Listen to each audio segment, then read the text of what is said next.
안녕하세요. 솔쿠키입니다. 제 목소리 어떠신가요? 이제는 들으시기에 조금 편안해지셨는지 모르겠습니다. 사실 저는 녹음하면서 제 목소리가 밝고 편안하다는 느낌으로 녹음을 했었는데요. 막상 편집하면서 들어보면 이게 아닌데 엄청 무거운 거예요. 듣다가 나가시는 분들도 있겠다 생각이 들더라고요. 그래서 조금은 오버한다는 느낌으로 톤을 올려서 정말 밝게 해보려고 합니다. 물론 잘 안 되겠지만요. 잠깐 이런 생각을 해보았어요. 어렸을 적 많은 친구들이 상상 속의 동화 이야기에 몰입된 시절이 있었죠. 백설공주나 신데렐라처럼 언젠가 멋진 왕자님이 나를 데리러 와줄 거라는 말도 안 되는 상상 속에 사로잡혀 그 왕자님은 언제 오실까 밤을 설레며 보내곤 했었습니다. 풋풋한 시절이었었죠. 하지만 언제부턴간 현실을 직시하며 멋진 왕자님을 만나려면 내가 영화 속 멋진 공주가 되어야 하는데 나는 예쁜 공주가 아니라 공주가 사는 나라의 평범한 백성일 뿐이었죠. 그리고 또 언제부턴가는 현실 속 왕자님은 없어. 차라리 내가 스스로 멋진 여전세가 되어버리라. 척척 잘 해낼 수도 있고 누구 앞에서도 당당한 여성. 그렇게 나로 기죽지 않고 당당하게 이 사회 속에서 살아내기 위해 나는 그렇게 또 강해져 가고 있었습니다. 그럼 소심하고 내성적인 나를 이 사회에서 당당하고 떳떳하게 내세울 수 있는 나로 바꾸는 정여울의 심리치료학 시작하겠습니다.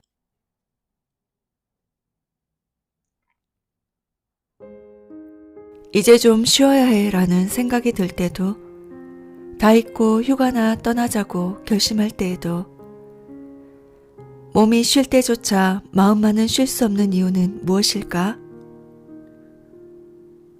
더 나은 존재가 돼야 한다는 끝없는 갈망.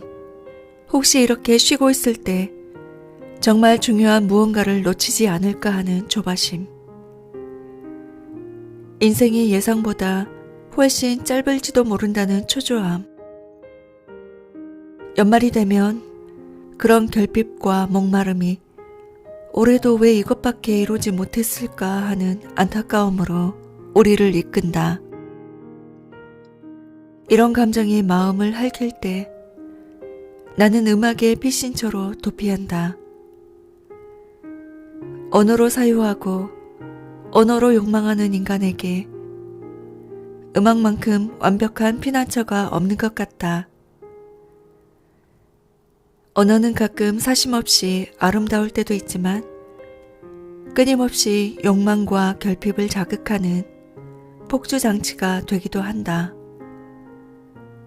우리를 잠시 언어의 감옥에서 탈출시켜 선율과 리듬이 인도하는 무한한 감성의 세계로 이끄는 음악이야말로 언제 들어도 질리지 않는 명곡이 된다. 현악 사중주나 교향곡은 오직 멜로디와 리듬만으로 자연스레 언어로부터의 탈출을 이끌어주지만 가사가 있는 음악임에도 무한한 엑스터시의 세계로 이끌어주는 음악도 있다. 예컨대 퀸의 명곡들이 그렇다. 영화 보헤미안 랩소디를 본 뒤 학창시절 테이프가 늘어지고 CD가 튀도록 듣고 또 들었던 입시지옥의 고통과 성장의 아픔으로부터 내 영혼을 지켜줬던 퀸의 명곡들을 완전히 새로운 곡처럼 듣게 됐다. 프레디 머큐리의 음악은 가슴이 뻥 뚫리도록 솔직하고 시적인 가사와 에너지 넘치고 극적인 연주가 완벽히 어우러짐으로써 장조일 때도 한없이 슬프고 단조일 때도 한없이 희망적인 슬프도록 아름다운 음악의 역사를 일궈냈다. 나는 사랑을 한 번도 해본 적 없던 단발머리 여중생 시절 러브 오브 마이 라이프를 들으며 사랑의 설렘과 절망을 온전히 이해했으며 Don't Stop Me Now를 들으며 그 누구도 말릴 수 없는 열정의 날카로운 본질을 이해했다. 퀸의 음악에는 삶에 대한 사랑, 사랑에 대한 사랑, 세상에 대한 무한한 사랑이 꿈틀댄다. 퀸의 음악을 듣고 있으면 더 나은 존재가 되려는 지나친 욕심이 씻겨나가고 오직 사랑하는 존재로서 내 삶을 가꿔야겠다는 든든한 결심이 불안에 휩싸인 영혼을 달래준다. 암 투병을 하면서도 생애 마지막까지 글쓰기를 멈추지 않았던 철학자 김진영의 유작 아침의 피아노에는 이런 장면이 있다. 그동안 자신을 괴롭혔던 모든 시끄러운 일상들이 사라지고 눈앞에 오직 사랑의 대상들만이 남았다고. 복잡하고 시끄러운 일상들을 치워버리자 이제 세상이 딱 두 가지로 보이더란다. 사랑의 대상들과 시끄럽고 무의미한 소음들의 대상들로. 이 장면을 떠올리면서 세상에서 가장 따스한 비수가 내 심장에 꽂히는 듯한 행복한 고통을 느꼈다. 그렇다. 이 세상은 내가 사랑을 쏟아야 할 대상들과 소란하고 무의미한 소음들의 대상들로 나뉘어 있다. 나는 오직 사랑의 대상에만 완전히 집중해야 한다. 더욱 맹렬하게 사랑해야 할 대상들을 향해 온 힘을 집중해서 나를 쓸데없는 집착으로부터 해방시켜야 한다. 이 깨달음 하나만으로도 남은 생의 고통을 온전히 견디어 나아갈 수 있으리라는 용기가 샘솟는다. 죽음을 앞둔 철학자는 울고불고 하지 말자고, 슬픔에 쏟아부을 시간이 없다고, 오직 사랑할 시간이라고 속삭인다. 우리가 있는 힘껏 저마다의 삶을 더 많이 토닥이고 쓰다듬고 마침내 포옹할 수 있기를 바란다. 올해도 이렇게 가버리는구나 라는 생각 때문에 힘들어하는 당신에게 철학자 김진영의 아름다운 문장을 선물한다. 나는 나를 꼭 안아준다. 괜찮아. 괜찮아. 사랑할 대상만 있다면, 사랑할 수 있는 일과 사랑할 수 있는 삶이 있는 한 우리는 아직 괜찮으니까. 여전히 불완전하고 불안하며 슬픔에 빠진 나를 세상에서 가장 따스하게 온 힘을 다해 힘껏 껴안아주고 싶은 오늘이다.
외향성을 우대하는 사회에서는 내향적인 사람들이 10중 8구 손해를 본다.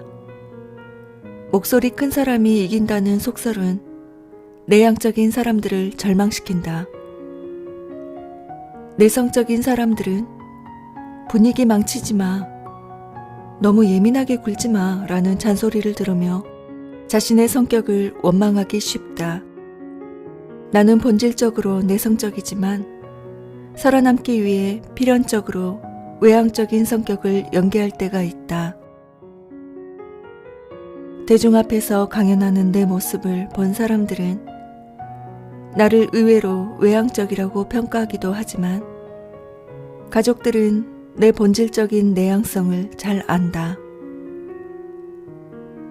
나는 내성적인 본래 모습을 숨기지 않을 때 가장 편안함을 느낀다. 그렇게 솔직한 내 모습을 표현하다 보면 나도 모르게 뜻밖의 외향성이 튀어나오기도 한다. 완전히 외향적인 사람도 완전히 내향적인 사람도 없다.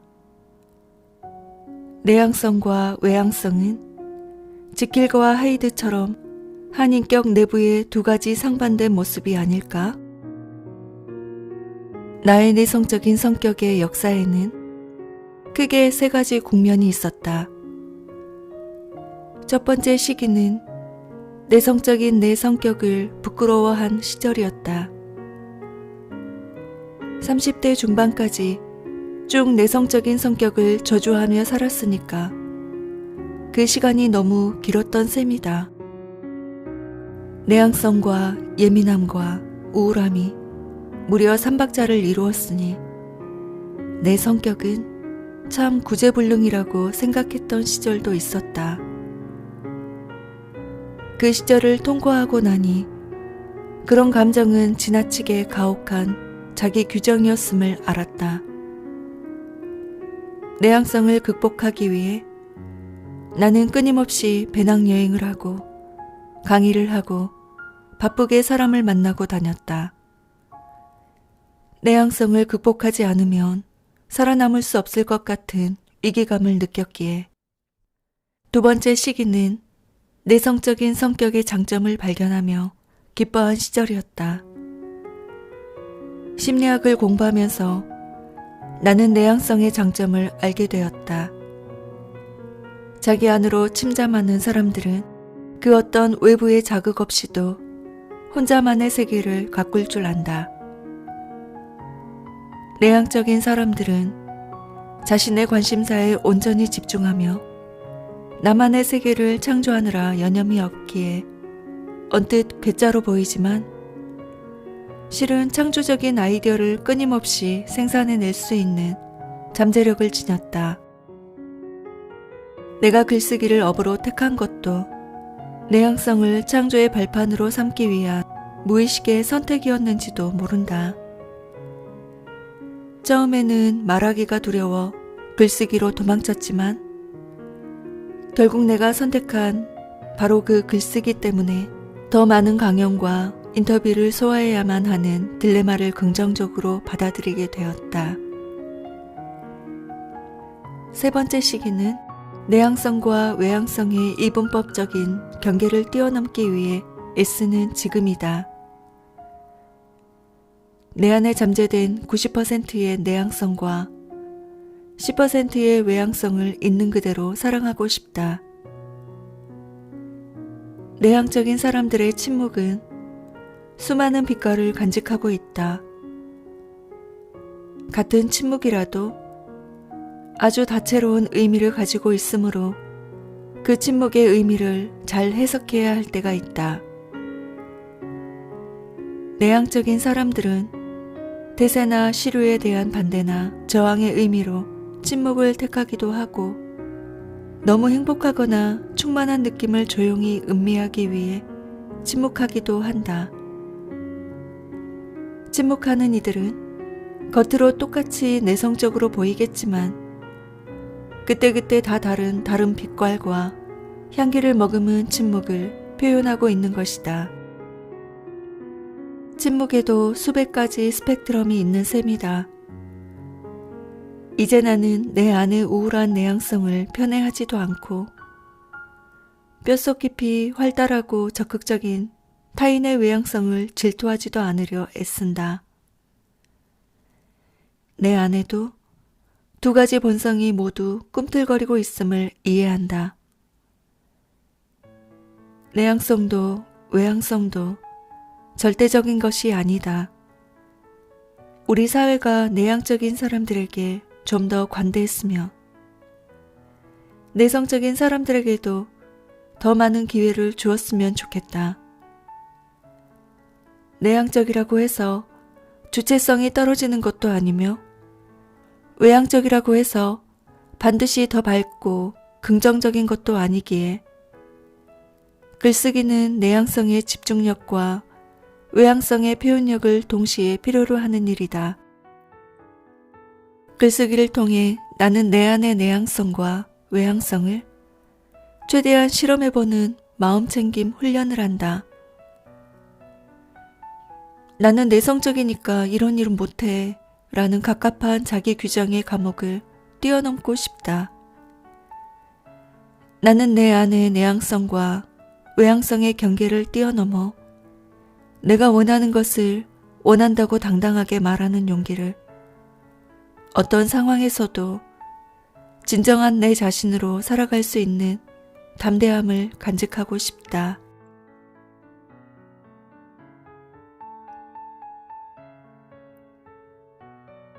내 안에서 아직 제대로 깨어나지 못한 잠재력이 꿈틀하는 것이 느껴질 때가 있다. 감동적인 책을 읽을 때, 간절히 바라던 소원이 이루어지는 순간, 그리고 사랑에 빠져서 좀처럼 헤어나지 못하는 순간이 그렇다. 이렇게 나라고 믿었던 나의 한계를 뛰어넘는 것을 가능하게 만드는 것이 자크 라캉이 말하는 실제계의 힘이다. 나만 영원히 사랑해줘. 내 생각은 다 옳아. 해피엔딩만 좋아라고 생각하는 유아적 환상이 상상계라면 자신의 모든 현실적 필요를 스스로 책임지는 어른스러운 정신세계는 상징계다. 그리고 평소에 상상도 하지 못했던 기적 같은 일이 실제로 일어나게 만드는 무의식의 영역이 실제계다.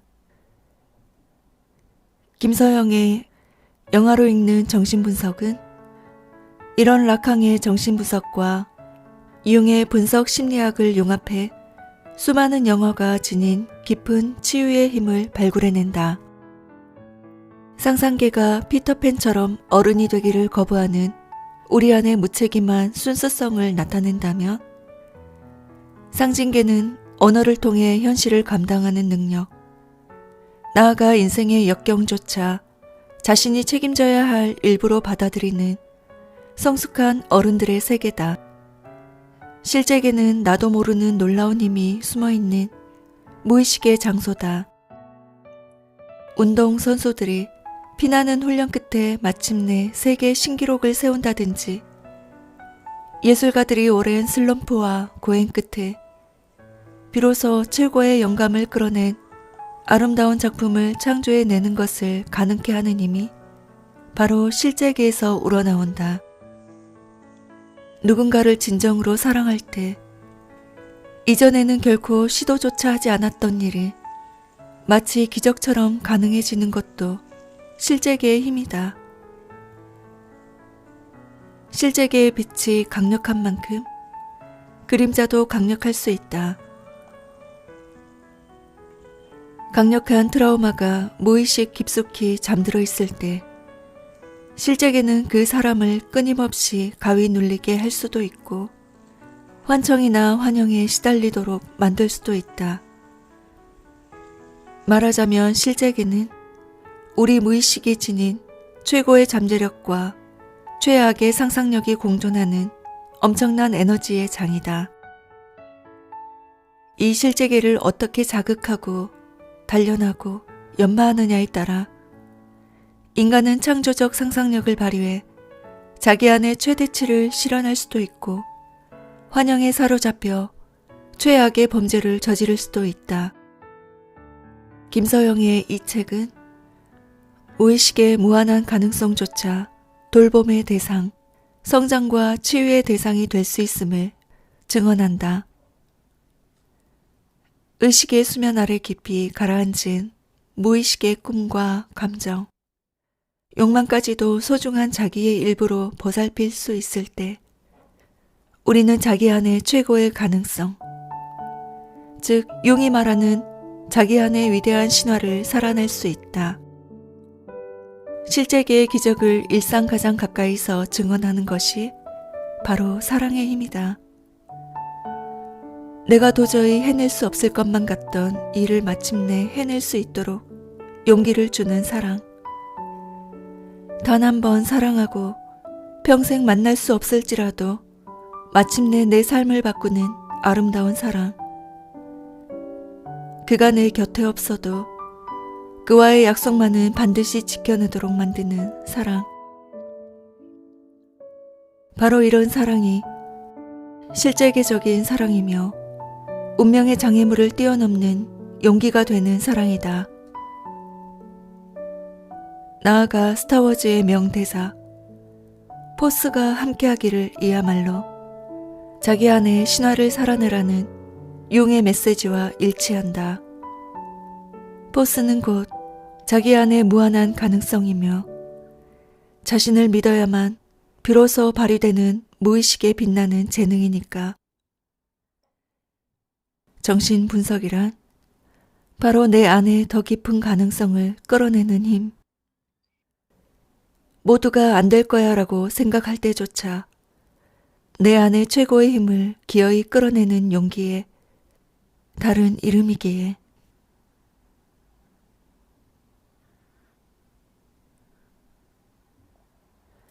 영국에서 지하철을 탈 때 가장 많이 듣는 안내방송 문장이 있다. 마인드 더 갭. 실질적인 의미는 객차와 플랫폼 사이의 간격이 넓으니 조심하라는 뜻이었지만 계속 반복해서 듣다 보니 매우 상징적인 의미로 들렸다.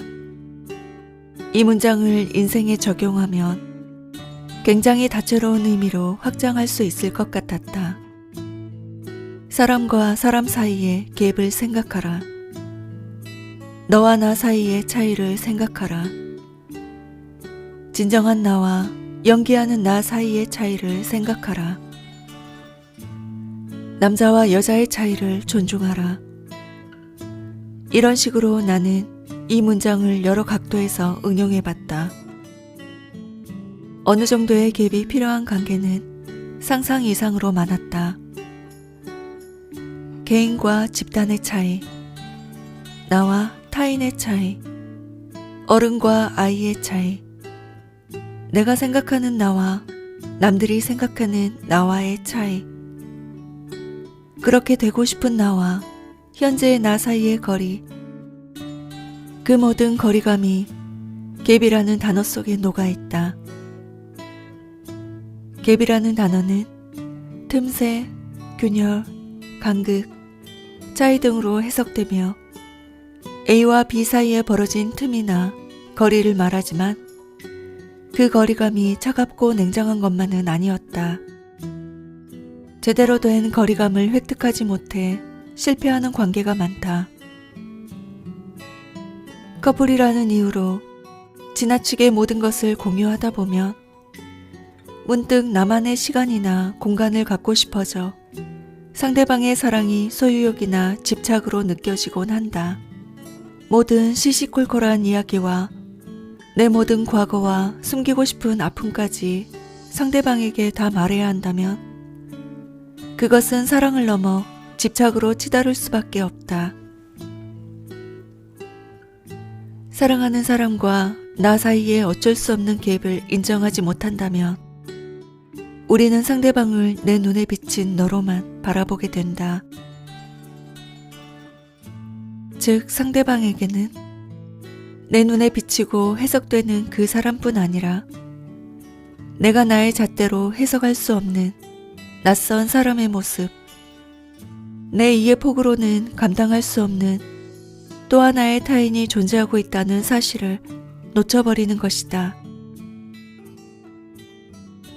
당신과 나 사이에는 그 어떤 노력으로도 건널 수 없는 간극이 존재한다는 것을 깨닫는 건 결코 사랑의 포기가 아니다. 그와의 거리감을 존중하는 건 사랑하는 사람에게도 내가 어떻게 할 수 없는 부분이 있다는 것을 받아들이는 성숙한 내적 자각이다. 거리를 존중할 때 더 크고 깊은 사랑이 시작된다. 부모와 자식 사이에도 서로의 자율성을 인정해주는 적절한 거리감이 필요하다. 자식이 부모에게 거리를 두려 할 때 섭섭하게 생각하지만 말고 이 거리감이 아이를 진정으로 성숙하게 만드는 것이 아닐까 하고 질문을 던져보자. 처음으로 부모님에게서 독립해 원룸을 얻었을 때 엄마는 당당히 집 비밀번호를 요구했다. 그때 나는 정색을 하고 어렵게 입을 떼야 했다. 엄마, 그건 진짜 독립이 아니잖아. 엄마가 집 비밀번호를 알게 되면 엄마는 시도 때도 없이 여기에 올 거고, 그러면 엄마는 청소를 해주거나 빨래를 해준다는 명목으로 나를 계속 통제하는 거잖아. 엄마는 그때 자식 애지중지 키워봤자 아무 소용없다는 논리로 한바탕 한풀이를 하며 엄청나게 화를 내시곤 다시는 안 볼 것처럼 휙 돌아나갔다. 엄마는 내가 그럴 때마다 정말 정 떨어진다는 느낌을 받았지만 나는 엄마를 더 오래 사랑하기 위해 그 거리감을 필요로 했다. 우리 사이에 존재하기 시작한 그 낯선 거리감은 처음으로 엄마를 향한 아름다운 거리감을 만들었다. 나는 태어나서 처음으로 엄마가 그리웠고 잃어버린 엄마의 손길이 너무도 달콤한 유혹처럼 느껴졌다. 하지만 엄마가 싫어서가 아니라 독립을 위해서는 반드시 모든 것을 내 손으로 해결해야 함을 엄마에게도 나에게도 이해시킬 만한 마음의 거리감이 절실했다. 내가 엄마로부터 진정으로 독립하기 위해서는 시간적 거리와 공간적 거리는 물론 마음의 거리가 필요했다. 그 뼈아픈 거리감은 결국 부모로부터의 독립뿐 아니라 부모를 향한 더 성숙한 사랑을 시작하게 만든 제2의 사춘기를 선사했고 내면의 독립선언을 가능하게 해주었다. 갭은 가끔 차갑고 정 떨어지는 느낌을 주기도 하지만 상대와 나 사이의 거리감을 인정한다는 것은 결국 그와 나의 다름을 존중하고 배려한다는 의미이기도 하다. 상대방뿐 아니라 나 자신도 가끔 거리를 두고 바라봐야 제대로 보인다. 때로는 그 쓰라린 거리감 속에서 그 거리감에도 불구하고 상대와 나 자신을 더 깊이 사랑하는 마음의 오솔길이 보이기 시작한다.